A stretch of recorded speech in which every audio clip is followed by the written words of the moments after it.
Olá, boa noite. Eu sou Denise Oliveira e esse é o Ateliê da Deni, mais uma edição neste domingo, dia 28 de junho de 2020, fechando o mês aqui no Ateliê da Deni com muita poesia, a poesia de Marcos Fabrício Lopes da Silva, mestre e doutor em literatura brasileira, professor universitário, é um grande jornalista também e autor de vários livros de poemas, faz parte de um movimento muito especial aí de poetas da nossa cidade. E eu convidei ele, é um grande amigo, para participar aqui dessa live comigo. Ele acabou de entrar e a gente vai finalmente começar esse tão esperado encontro virtual.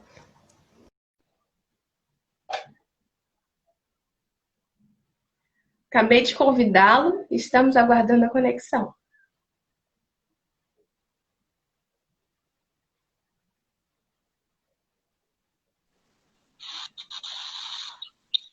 Olá, Marcos Fabrício, que alegria te ver, te encontrar.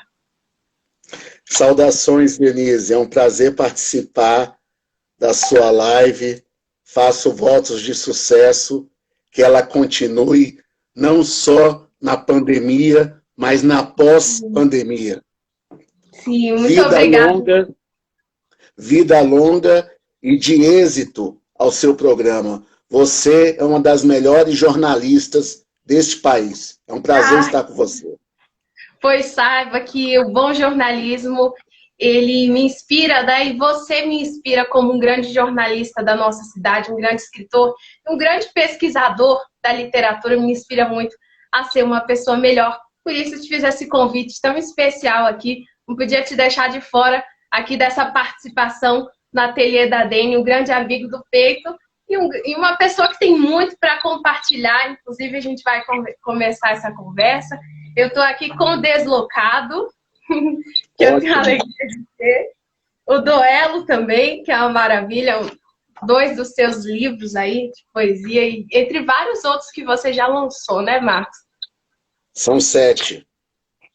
7. Olha, em 10 anos, 7 livros é um trabalho de muito fôlego, né? Pois é, e acho que eu devo isso também, né, Deni, a um trabalho diário com a palavra, né? Eu exercito muito essa relação direta com o texto, é uma mistura de necessidade e prazer. A gente também coloca isso na conta do hábito, no sentido da prática cotidiana.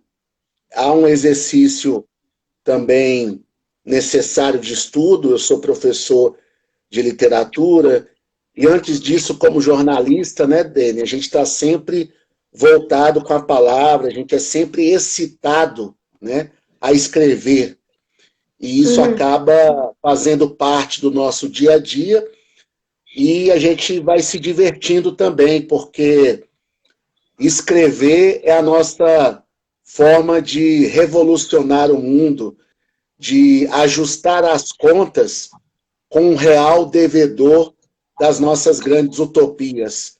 A literatura é a narrativa das nossas dívidas humanistas, já dizia Otto Maria Carpo. Então, acredito muito no papel da escrita como exercício diário de razão e sensibilidade. E quando a gente lê, é a oportunidade de a gente participar da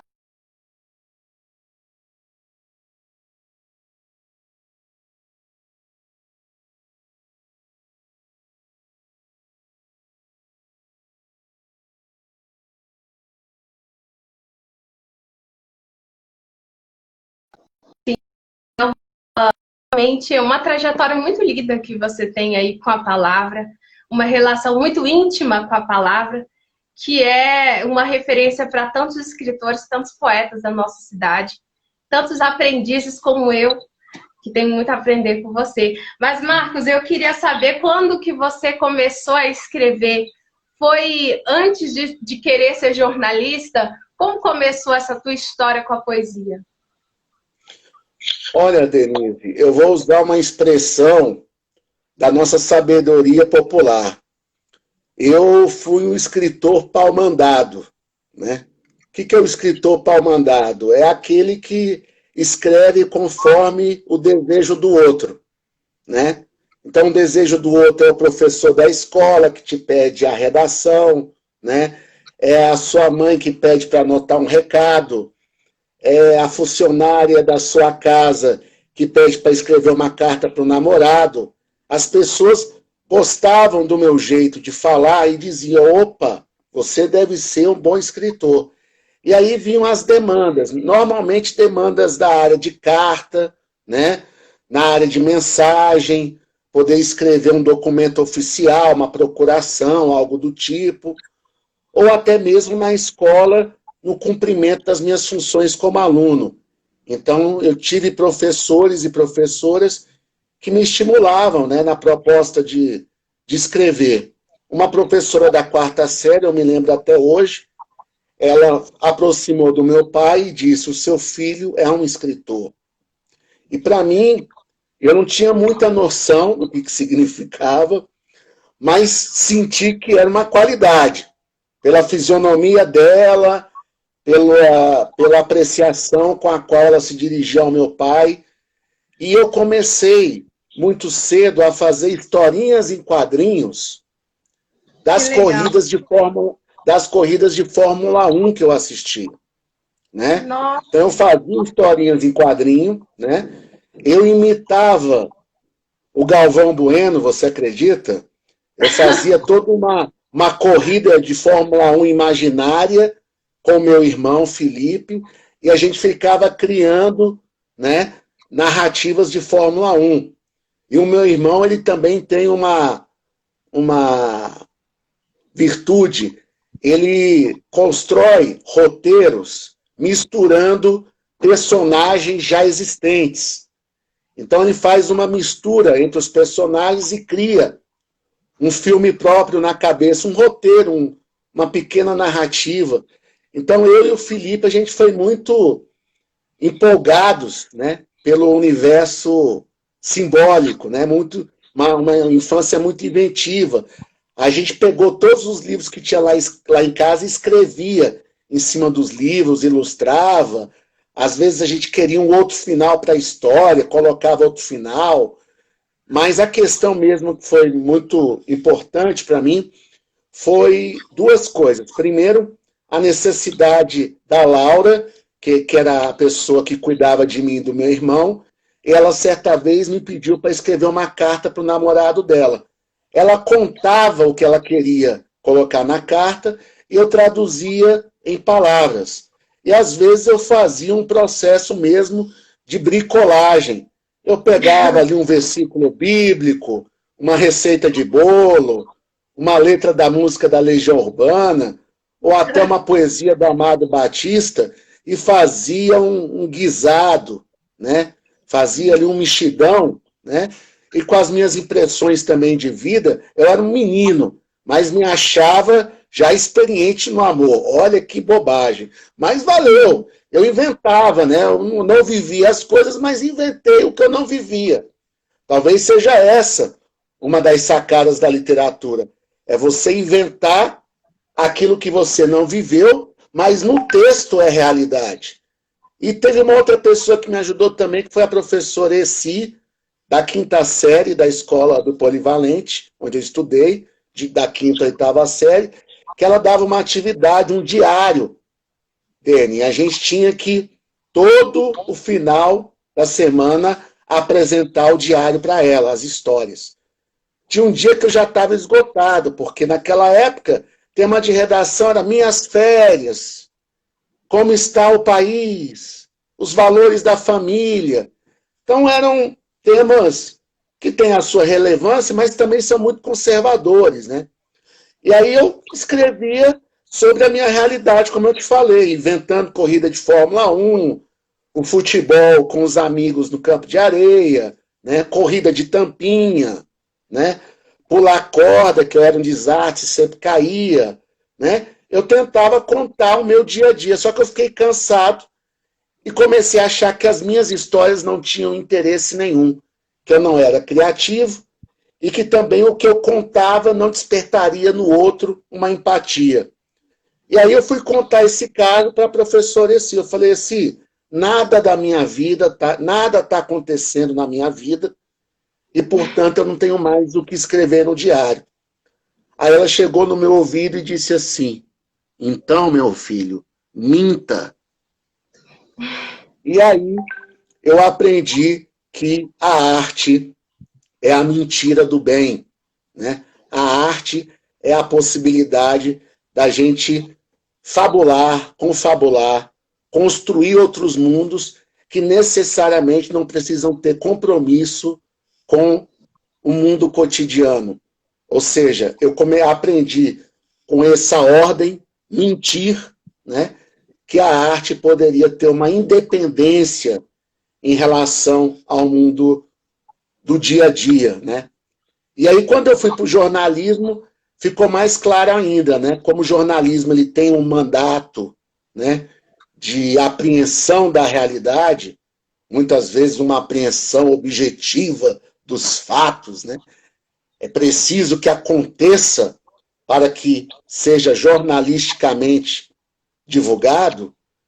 Eu percebi, então, cada vez mais que o que não acontece vira literatura. E o que acontece vira jornalismo. Essas divisas não são tão claras assim. Eu estou sendo aqui didático, né? Mas eu aprendi que eu tomei mais gosto em contar as histórias que não aconteceram ou as histórias que aconteceram conforme o meu jeito, né? E aí eu procurei, evidentemente, falar da vida. Eu tenho, sim, uma preocupação também com a realidade do cotidiano. A minha literatura não é nefelibata, ela não fica pairando sobre as nuvens, mas eu procuro formas inventivas de contar o real ocorrido e o real fantasiado, que a gente pode chamar aqui de invenção. Então é mais ou menos por aí que se deu o meu começo nas letras dele. Que incrível! Dando asas à imaginação aí por meio das palavras, é um grande talento. E é um grande amor também, né? A gente não consegue viver sem isso, né, Marcos? Ó, tem comentários aqui. Sinta a minha poesia, que eu acredito que seja a poeta Nilva, que está aqui com a gente, Opa, Ana Lúcia, Lady que Lopes, maravilha. Igor. E, inclusive, a Nilva falou aqui, ó, Deni, esse poeta é filósofo, um grande filósofo. Obrigada, Nilva. Seja Obrigado. bem-vindo. Olha só, Marcos, eu queria saber quais são os seus maiores mestres aí da literatura que inspiraram a sua poesia. Primeiro eu tenho que fazer jus ao meu começo literário, né?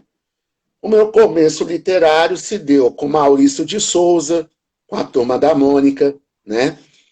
Se deu também com Ziraldo, com o Menino Maluquinho, né? Eu também passei pela obra do Monteiro Lobato, né? E um caráter também muito inventivo. Eu também passei por Marcos Reis, né?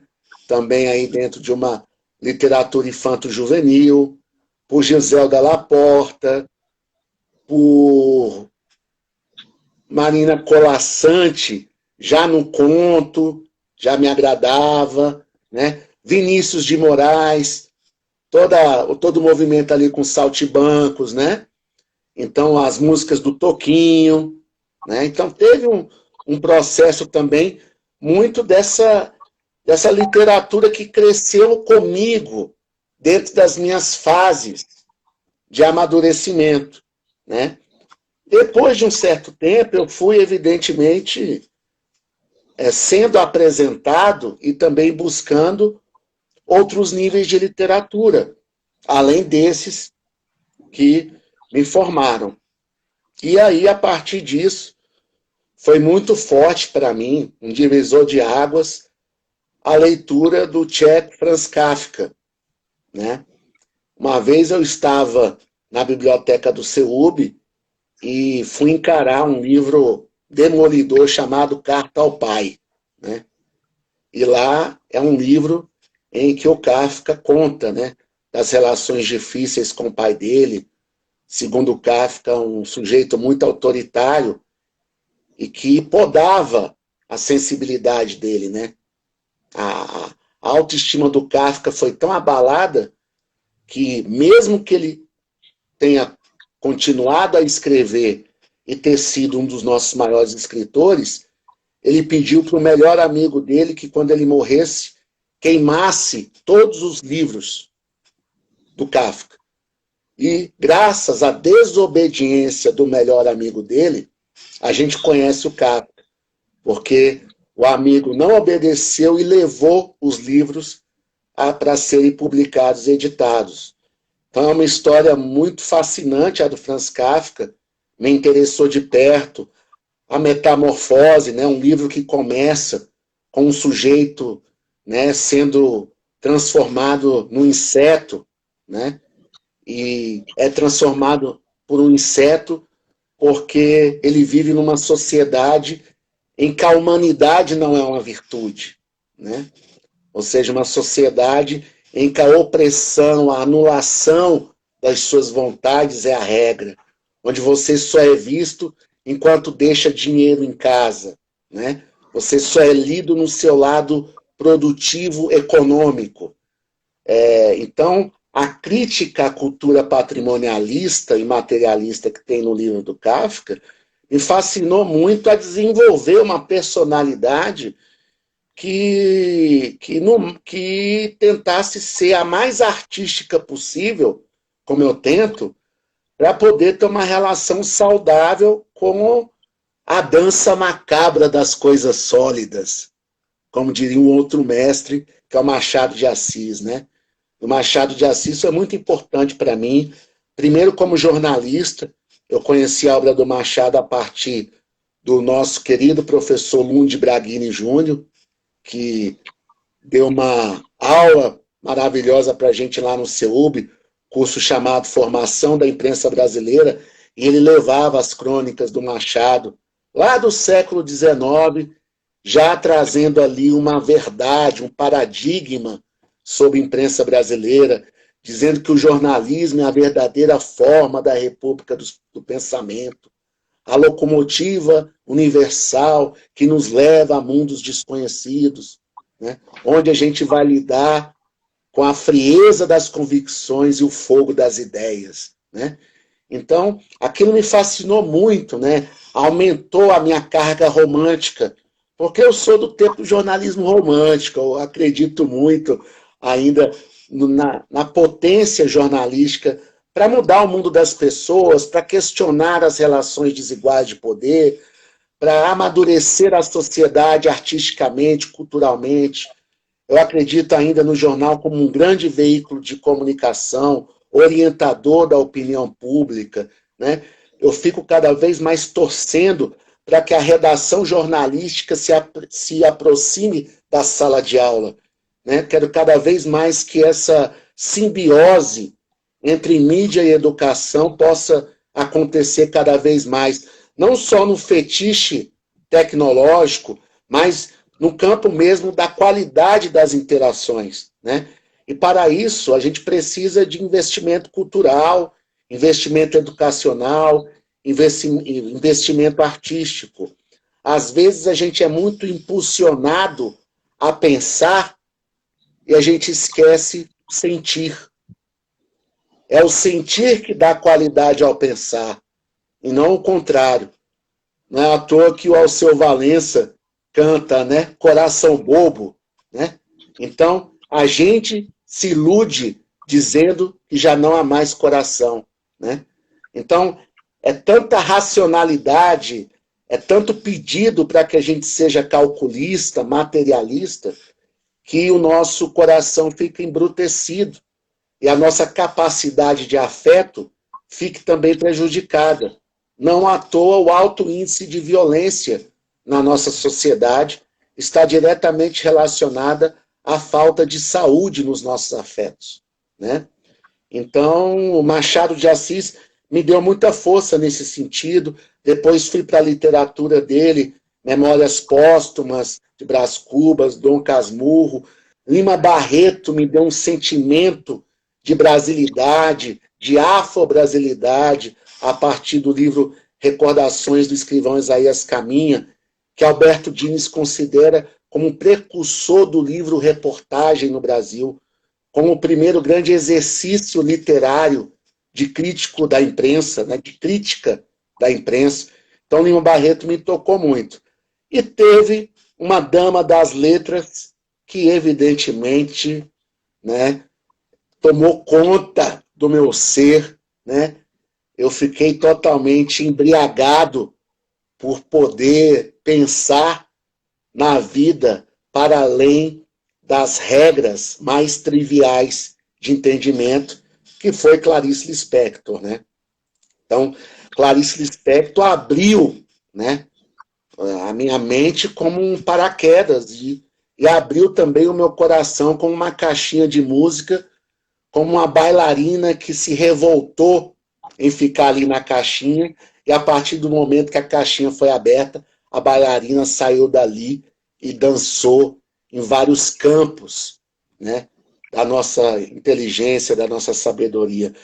Intrigante, por exemplo, A Hora da Estrela, de Clarice Lispector, né? A Macabeia, a força de Macabeia, mesmo sendo desvalorizada pelo narrador Rodrigo S.M., né?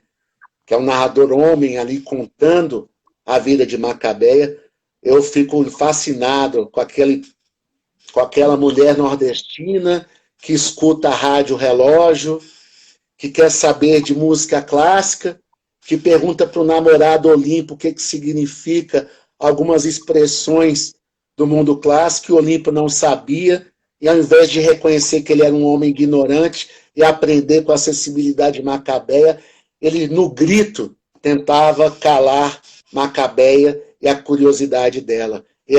A maneira dela resistia a todo aquele Rio de Janeiro urbano, brutal, competitivo, ali dos anos 70, aquela pressão dos anos de chumbo, da ditadura, e de toda uma necessidade de brasileiros viverem o êxodo, né? Buscando melhores lugares para sobreviver, né? Isso foi contado pelo Euclides da Cunha em Uns Sertões, foi contado por Graciliano Ramos em Vidas Secas, foi contado por Raquel de Queiroz no livro 15, também por Guimarães Rosa em Grande Sertão Veredas. E a gente vive, né, esse movimento ainda, um pouco de deslocamento, né? Nós ainda somos um país que não começou, Denise, sabe? O Brasil não começou. O Brasil é um improviso, né? É um improviso para o bem e para o mal. A gente sabe a importância do improviso para o teatro, para o jazz, mas não é só de improviso que vive o jazz e que vive o teatro. O teatro e o jazz precisam de ensaio, né? Então a gente é muito bom de improviso, mas a gente ensaia pouco. Por isso que eu acho que o Brasil ainda não saiu do papel. O que nós temos ainda é uma extensão de uma perversidade colonial e escravocrata. Essa é a minha ideia, a minha percepção de país. É um país que tem possibilidades brilhantes. O que salva o Brasil, a arte. A arte é o que salva o Brasil. A arte coloca o Brasil como um país de ponta. Sempre fez isso, né? Quanto à cultura, quanto à arte, quanto aos nossos grandes educadores. Essa parte do Brasil ela é maravilhosa, é um país de ponta. Mas é muito complicado você ser a 10ª economia do mundo e viver um péssimo índice de desenvolvimento humano, né? Você ser o 2º país com maior desigualdade do mundo, só perdendo para o Catar, né? Então, quer dizer, é muito complicado você viver num país que tem no seu bojo a tragédia do transtorno bipolar, né? É uma bipolaridade que muitas das vezes causa falseamento nas relações, nas informações, uma sociedade que desconfia muito uma pessoa da outra, sabe? Que finge uma meritocracia sem eira nem beira, que sempre favoreceu o que Gessé Souza chama de elite do atraso. Eu cresci ouvindo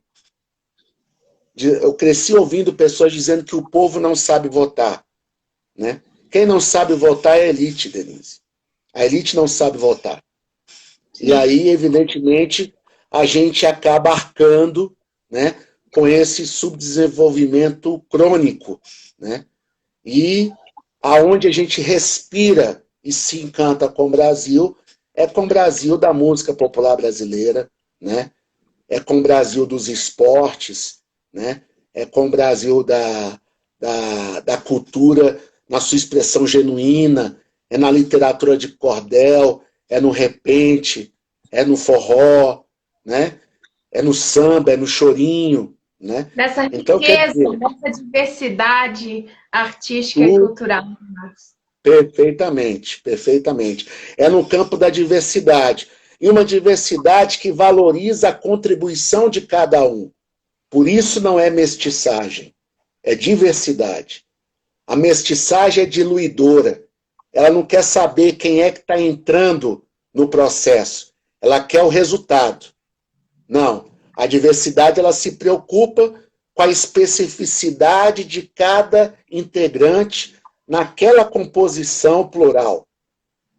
E aí a diversidade tem essa qualidade, sim, onde nós temos pessoas especiais reunidas fazendo o melhor para a sociedade. É dessa diversidade que eu me refiro. Sim, muito, muito bom saber, conhecer um pouco mais sobre os seus mestres aí que você elencou aí para esse bate-papo, essa base, essa raiz tão importante da literatura. E você falando em perversidade, nessas contradições do Brasil, a gente está enfrentando aí uma pandemia e esses problemas sociais, eles ficaram ainda muito mais nítidos, né? Eles estão bem mais nítidos. A gente tirou uma capa, um disfarce, né? E agora está tudo muito mais escancarado assim para o povo brasileiro. Espero que isso gere um momento de uma nova consciência, né? A gente espera isso. A gente tem que manter a esperança, né, Marcos?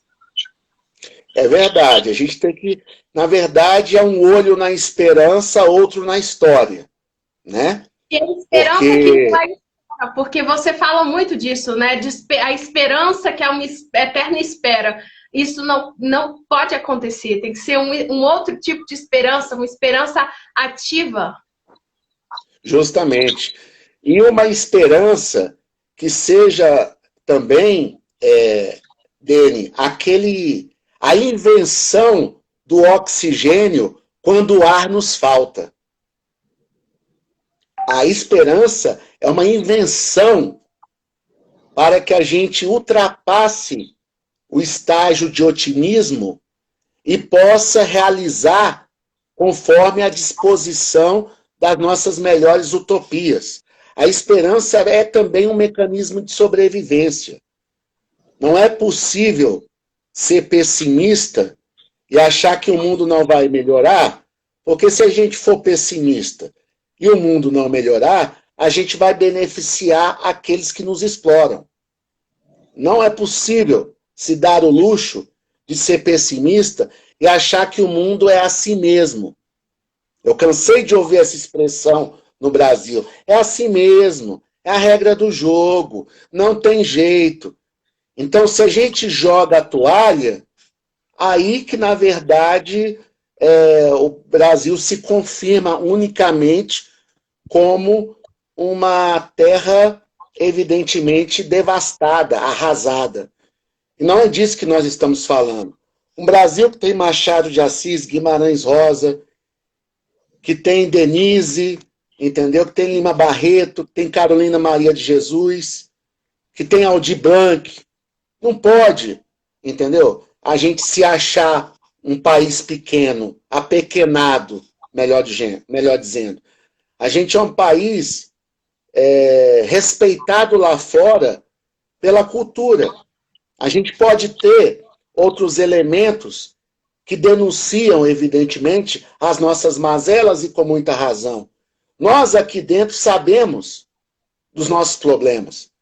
Não é por falta de diagnóstico e análises que o brasileiro não saiba que as coisas, no geral, não estão legais. Agora, é quando a gente consegue transformar uma fossa insuportável numa bossa maravilhosa. A gente não pode perder essa capacidade de transformar a nossa fossa velha em bossa nova.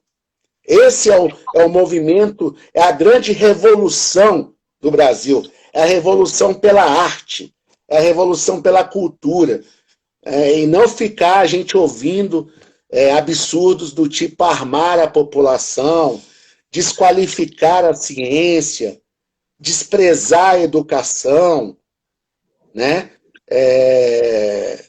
Tirar até a segurança institucional das leis de incentivo à cultura.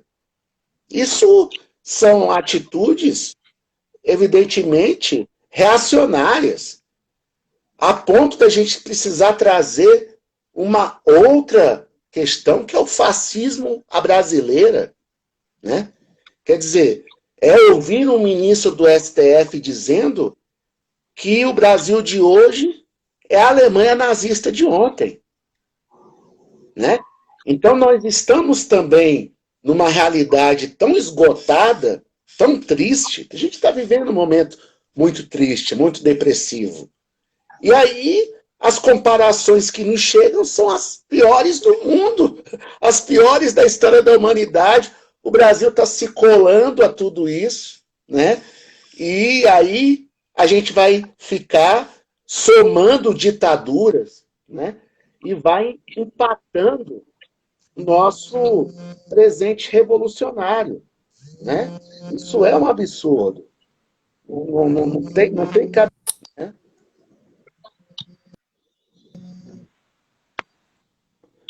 E nesse sentido, eu penso muito, Deni, nessa, como é que se diz assim, nesse movimento maravilhoso de autoria periférica no Brasil, que é uma coisa Sim, que a inclusive, mídia está tentando. a gente, desculpa interromper, mas daqui a pouco a gente vai falar do coletivo e editora Avá, que é um dos exemplos aí de editora independente que está valorizando o trabalho dos poetas, dos escritores, das periferias do DF, né? E você faz parte disso, teve livros publicados pela editora Avá, e é um movimento muito bonito. Daqui a pouco a gente vai falar disso, mas eu interrompi, mas porque eu queria fazer um momento de poesia, se me permite.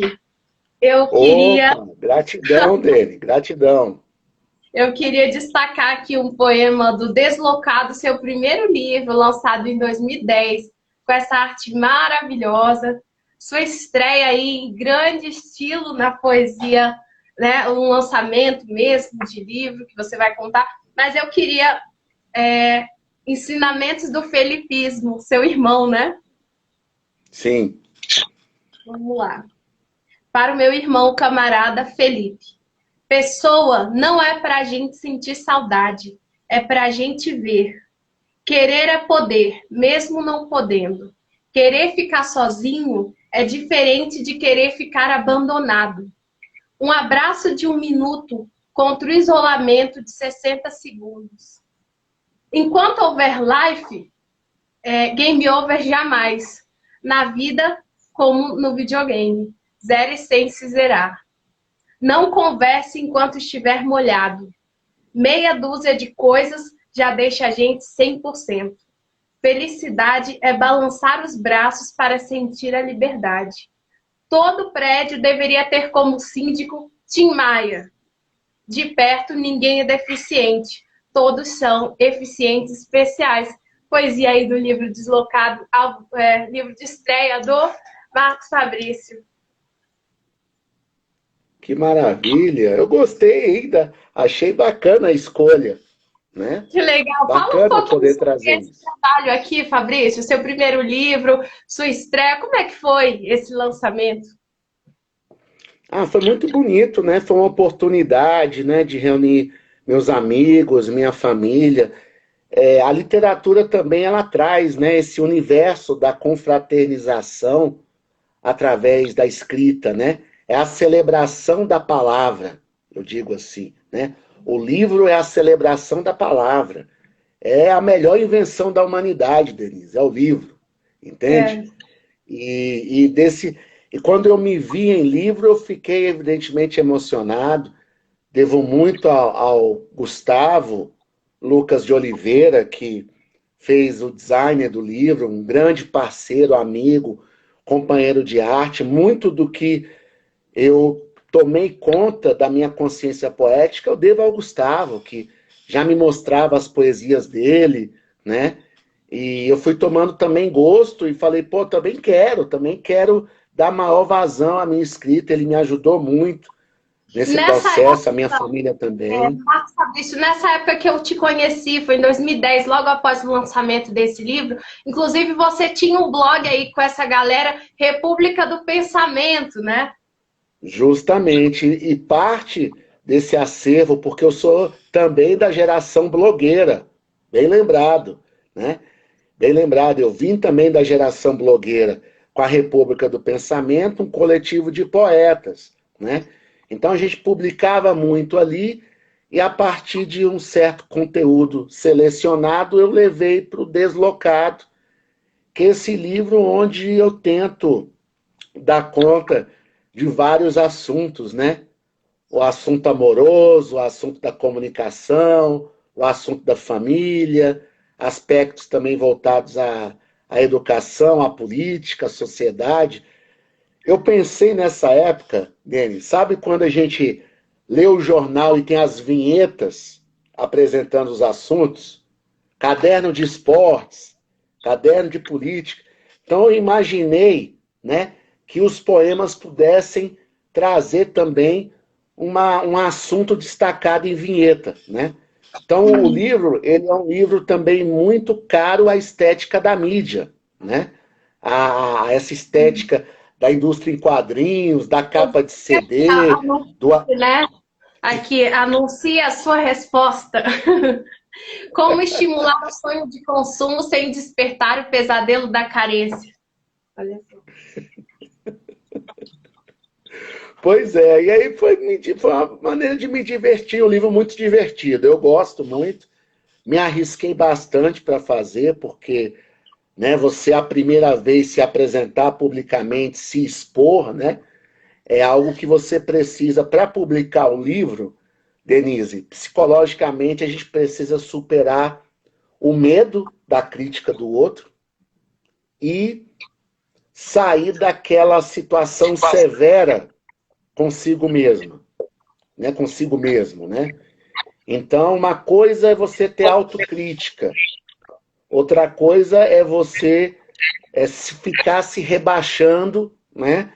E isso ir pedindo, né, a sua criatividade, represando a sua criatividade. Isso não pode acontecer.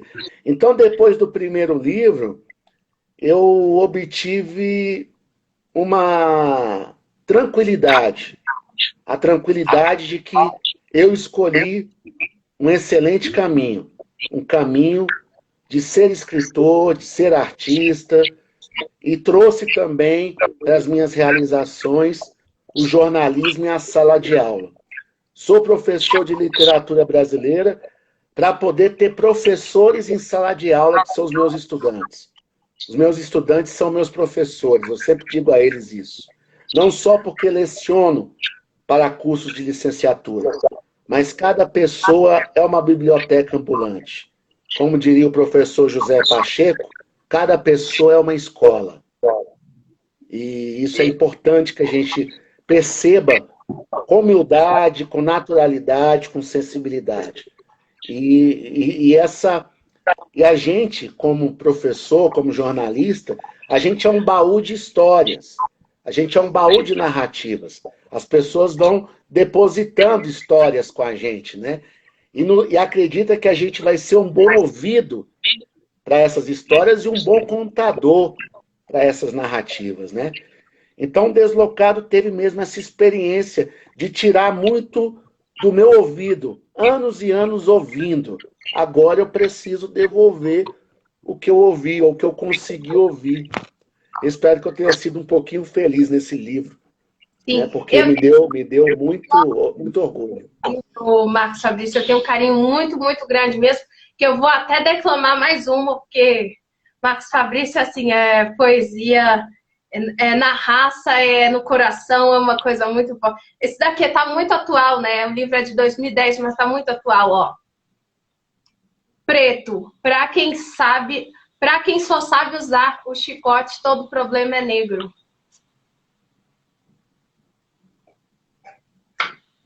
É uma. Esse assunto nosso, ele é muito importante, né? Ele é um assunto que movimenta a brasilidade no seu aspecto mais decente e, ao mesmo tempo, um setor decente sofrendo as indecências do outro setor. É um Brasil dividido pela linha de cor, né? Então, é complicado, porque fazer literatura sobre o racismo estrutural e usar uma linguagem que foi o tempo toda levada para os brancos e negada para os negros, a gente também constituiu os nossos marcadores de literatura, né? Então, a literatura feita por um escritor é como um birimbau, que, ao mesmo tempo que musica a luta, musica a dança, né? Então, a literatura afro-brasileira, ela é capaz de oferecer luta e dança ao mesmo tempo. A nossa literatura é de luta política, mas é também de dança estética. Então, eu costumo muito dizer, para usar uma metáfora do futebol, normalmente, Denise, um jogador habilidoso é aquele que sabe bater com as duas pernas, com a perna esquerda e com a perna direita. E a literatura afro-brasileira, ela bate com as duas pernas, com a direita e com a esquerda. Faz gol de cabeça, bate escanteio, é goleiro, é juiz, é presidente de futebol, está na arquibancada, transmite jogo. Então, eu uso no bom sentido um slogan, 1001 possibilidades.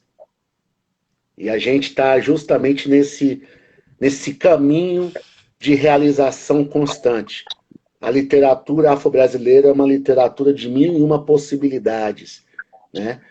E quando a gente vai falar justamente da violência racial e também dos processos de emancipação da população negra e do orgulho da nossa negritude nos seus aspectos estéticos, políticos, éticos, nossa produção intelectual, fazer literatura desse repertório requer da gente não só inspiração, mas muita responsabilidade, muita capacidade de trazer o engenho inventivo da literatura para tratar da delicadeza que existe na complexidade de ser negro no Brasil, né? Então, por isso mesmo que a gente, quando vai falar, a gente faz discurso, a gente faz teatro, a gente faz política, a gente faz economia, a gente faz cultura. Então, essas várias possibilidades de construir, elas estão na literatura afro-brasileira em várias possibilidades, né? Não à toa, quando Machado de Assis diz: o sol é a aurora da liberdade. Diante da abolição, emancipado o preto, resta emancipar o branco.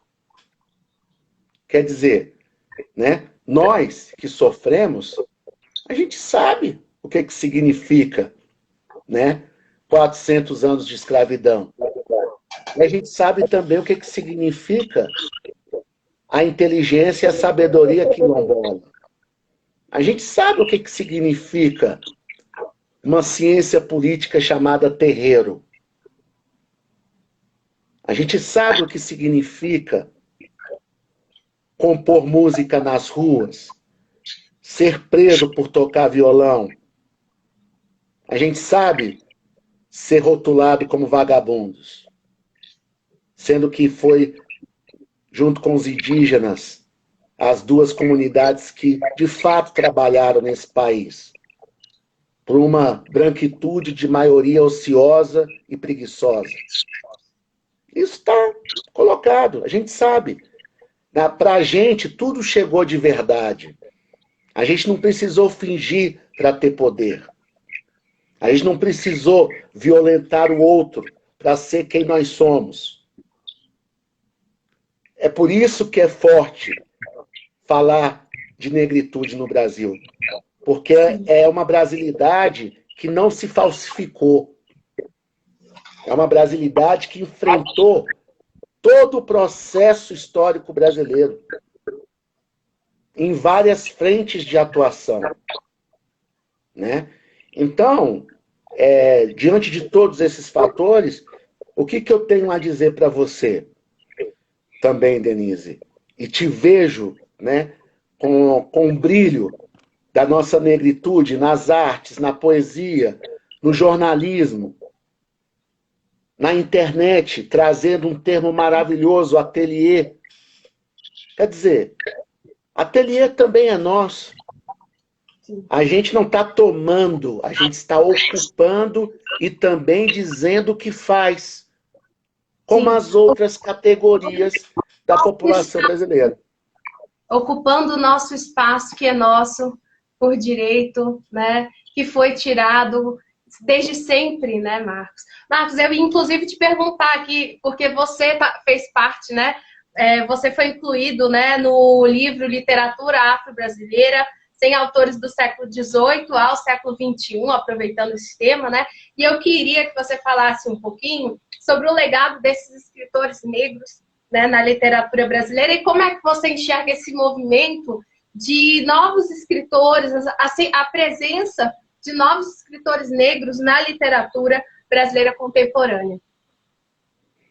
Eu quero dizer de um escritor ambientado no Distrito Federal, que é um revolucionário, é alguém que trouxe para a nossa agenda pública uma literatura de protagonismo periférico, que é Gog.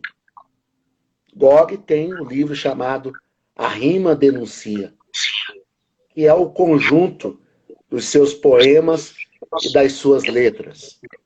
Então, eu convidaria a nós aqui do Distrito Federal a fazer um exame de consciência e perceber que Brasília pode ser compreendida como aquele espaço onde Gog e Renato Russo ocuparam o mesmo papel especial nas nossas convocações políticas, estéticas e éticas. Então eu trago o Gog porque ele tem um disco Salvador, a sua obra como um todo é redentora, mas tem um disco Salvador, foi importante para mim, chamado Tarja Preta, Venda sobre Prescrição Periférica, né? E com o Gog a gente aprende, né, muitas coisas, né? A gente aprende a lidar com uma inventividade que é aquela que traz, por exemplo, né, o Brasil com P, né? Toda uma música com a letra P na sua inicial, né, as palavras.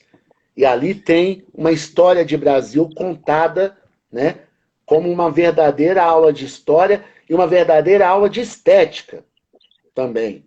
Eu tenho chamado muita atenção para isso, a criação da estética brasileira. Quando Machado de Assis fala em memórias, ele já traz o adjetivo póstumas. Ou seja, uma memória que ela não tem a dignidade de estar viva, que é a memória da escravidão.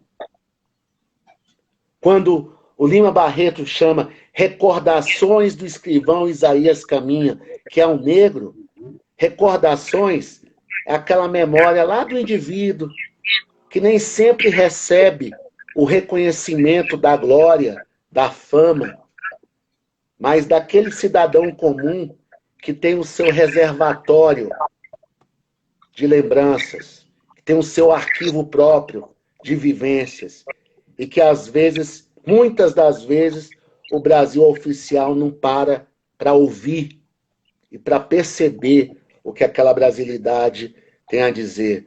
Nós temos aí Luiz Gama, Cuti, Conceição Evaristo, que vai falar da escrevivência, que vai colocar, né, na nossa teoria literária, quem protagoniza a escrita é a vivência, né?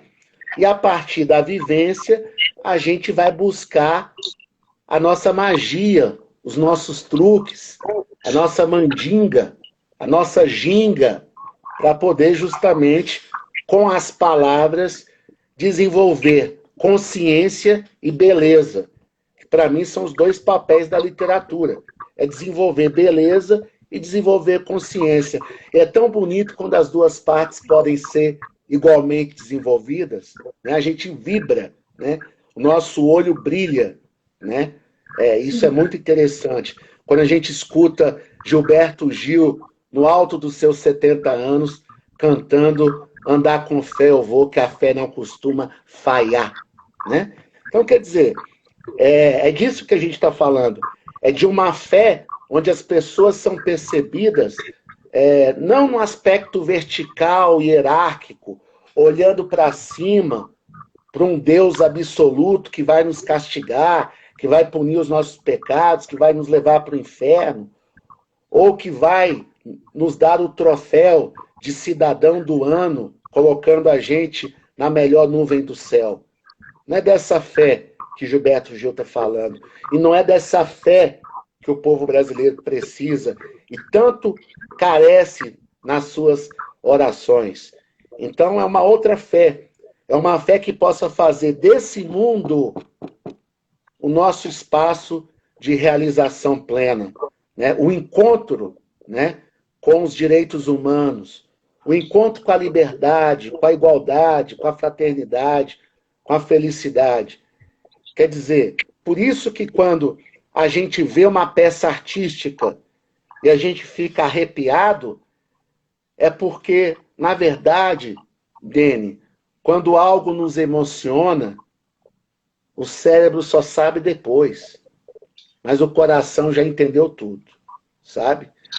E por isso que a nossa literatura toca muito as pessoas, porque a gente tem uma relação divertida com o cérebro e, ao mesmo tempo, a gente tem uma relação respeitosa com o coração. A gente traz essa dinâmica da educação integral.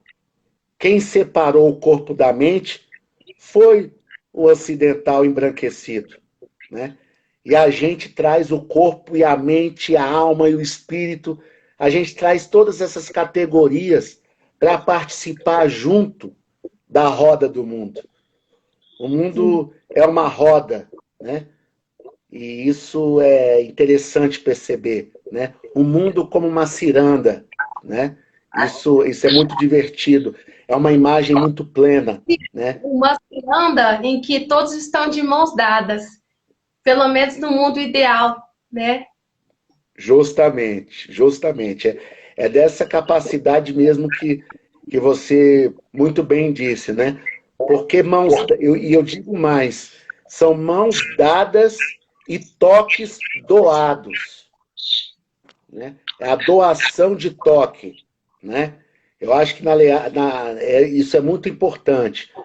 Eu digo isso porque eu fiquei muito emocionado quando Drauzio Varela, o médico, né, autor de Estação Carandiru, ele abraçou, né, uma pessoa LGBTI presa, né, e ele deu esse abraço ao ouvir a história deste cidadão, desta cidadã, e a pessoa abraçada disse: há 8 anos eu não recebo um abraço. Isso é para a gente pensar, entende? O que Sim. que significa esse momento de toque restrito e que a gente saiba viver o toque restrito como resposta a uma medida de saúde, mas que a gente não faça do toque restrito uma etiqueta social. O meu medo é esse. O meu Sim. medo é que a gente policie o toque espontâneo entre as pessoas. A gente perca de vista, porque o toque consensual e espontâneo, ele não é violência, ele é amor, ele é ternura. É outro patamar de consideração. Com certeza. Marcos, eu vou encerrar esse vídeo, essa live, é a primeira live nossa, é porque o Instagram, quando dá 1 hora, ele derruba a live. Para não perder a live, eu vou encerrar para salvar, e aí vou abrir uma nova live para a gente continuar batendo esse papo. Tem mais poesia, eu quero declamar duelo, quero que você declame também, tá bom? Então eu vou encerrar aqui para a gente salvar o vídeo, e aí logo eu vou abrir uma live nova em 1 minutinho, tá bom? Eu te espero lá na live, espero todo mundo aqui que acompanhou. Noélia, vamos lá, gente. Vou abrir a live já já. Felicidade.